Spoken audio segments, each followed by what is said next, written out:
Polícia da República de Moçambique disparou com a intenção de matar a 76 pessoas e dessas 76 pessoas, 10 vieram a óbito. Esta informação nos foi avançada pelos médicos moçambicanos que, de forma muito clara, pois também estão cansados deste regime, vieram dizer que as pessoas que deram aqueles tiros não são pessoas que tivessem como objetivo imobilizar os manifestantes. A intenção era clara: eliminar aquelas pessoas, tirar a vida daquelas pessoas. E a Polícia da República de Moçambique nunca veio reportar essas coisas. Simplesmente a Polícia da República de Moçambique veio reclamar a questão de se estar a vandalizar as coisas, agredir a polícia, se tirar o poder que a polícia tem, a sua autoridade, e não veio reportar casos e condenar os seus próprios atos.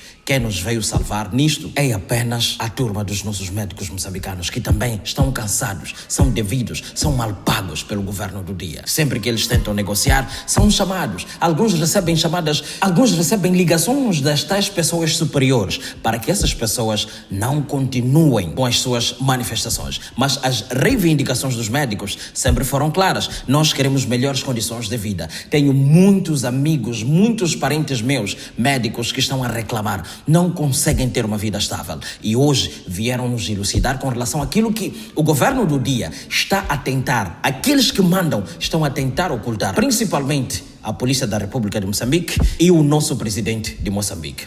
E o mais agravante, o presidente Inhosse veio falar em torno dessas cenas aqui e não citou estas coisas que eu trago aqui para si. Eu vou deixar no final deste vídeo a matéria em questão para que você possa entender. Clica no like, inscreva-se, ativa o sino de notificações. MaisVendas.co.mz, o único site onde negócios online saem daqui para aqui. Tudo fácil. Baixe o aplicativo na Apple Store ou Play Store e a seguir a isso, navegue em busca do produto ou serviço da sua preferência ou divulga o seu produto ou serviço. Com MaisVendas.co.mz, as coisas estão a um clique de ti. Link na descrição. Irmão, nós somos moçambicanos de raiz. Nós somos moçambicanos, donos desta terra. Nós não queremos que um outro cidadão da nossa pele, da nossa cor, da nossa raça, da nossa nascença, da nossa raiz venha nos tratarem como se nós fôssemos forasteiros na nossa própria terra. Nós temos que ter o mesmo grau de importância que eles têm aqui.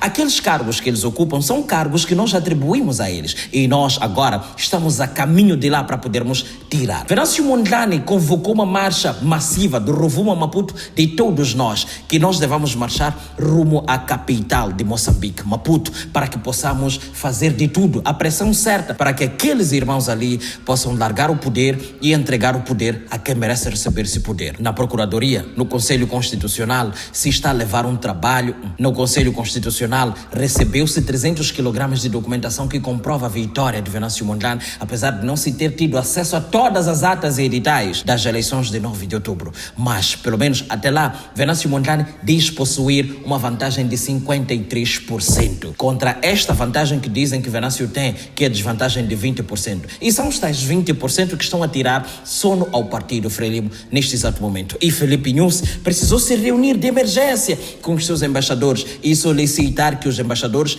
tratem de buscar apoio internacional para Moçambique. E a minha pergunta é a seguinte: será que nós temos condições para confiar nas instituições de justiça? Os órgãos de justiça aqui são confiáveis para nós? Se é que são, me diga. Se é que também não são, também me diga. Eu deste lado parei de acreditar nas instituições, não nas instituições, mas nas pessoas que atualmente dirigem as instituições a partir de quando eu fui ao tribunal e o tribunal não julgou meu caso. Eu fui ao tribunal para ir resolver assunto do meu sequestro. Sabe o que o tribunal fez? Não me notificou devidamente, e quando eu disse que o tribunal não me notificou devidamente, que o tribunal sabia, o tribunal tratou de me colocar de lado e dizer: já que você não está devidamente notificado e você diz isso, nós vamos seguir fazendo isto e vamos julgar o caso.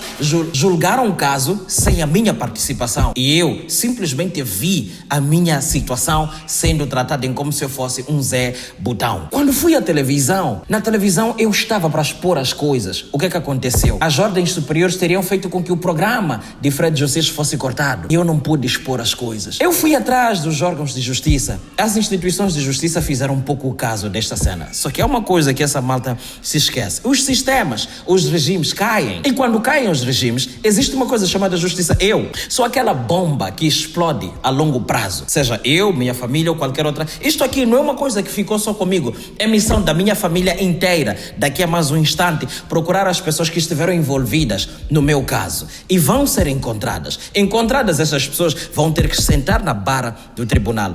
Pelo menos, eu não quero que elas paguem a mim. Eu só quero que peçam perdão a mim e ao povo moçambicano pela coisa que causaram a mim. Apenas isso. Eu não quero isso. Eu vivo na minha pobreza, vivo na casca da minha ferida, não preciso de dinheiro de ninguém. Mas eu quero que a verdade seja colocada ali. É isso que eu quero. E senhores que estiveram a trabalhar no meu caso, se preparem porque não sei quando, enquanto vocês estiverem vivos e eu vivo, a justiça será feita. Vai tardar, eu sei, tenho a certeza disso, mas vocês não vão conseguir corromper a todo mundo ao ponto disto aqui não ter andamento. Então, quando nós vemos uma polícia que baleia as pessoas com a intenção de tirar as vidas das pessoas, o que é que nós devemos fazer?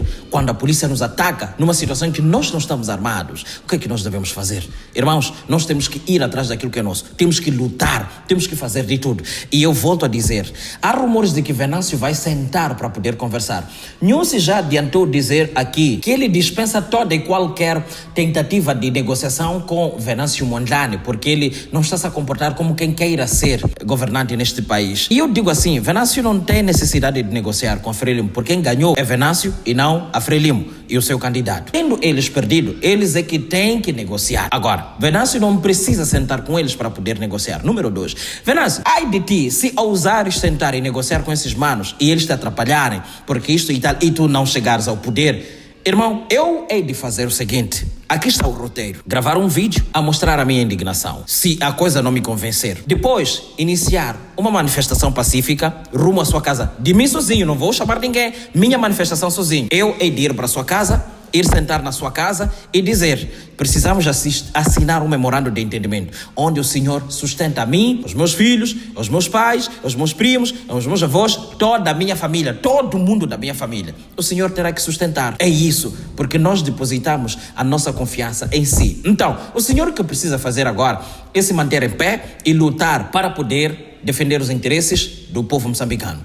Muitos estão a dizer assim: não, Venâncio está em busca de, de coisas, glória própria. Isto aqui é coisa para defender os seus interesses. Isso é verdade. Existe interesse particular de Venâncio Mondlane. Mas, do mesmo jeito, isto aqui é um paradoxo, do mesmo jeito que existe interesse pessoal de Venâncio Mondlane, que é um interesse menor em relação ao interesse dos outros, existe o interesse dos outros. E o interesse dos outros é maior e é tirano mais do que o interesse de Venâncio Mondlane. Consegue entender? Então, nesta fase aqui, em quem é que nós devemos confiar? Venâncio Mondlane atualmente deve estar com 50 até 52 anos. Envolvidos 2 mandatos, ele vai estar com 62 anos. E até esta idade aqui, ele se mostra não obedecer regimes. Irmãos, vocês conhecem o El Salvador? O El Salvador havia sido tomado por bandidos. Aquilo era comandado pelos cartéis pesados. Ele disse: eu vou mudar isto aqui. O povo só deu-lhe um pouquinho de crédito e ele travou a luta certa. Tendo travado a luta certa,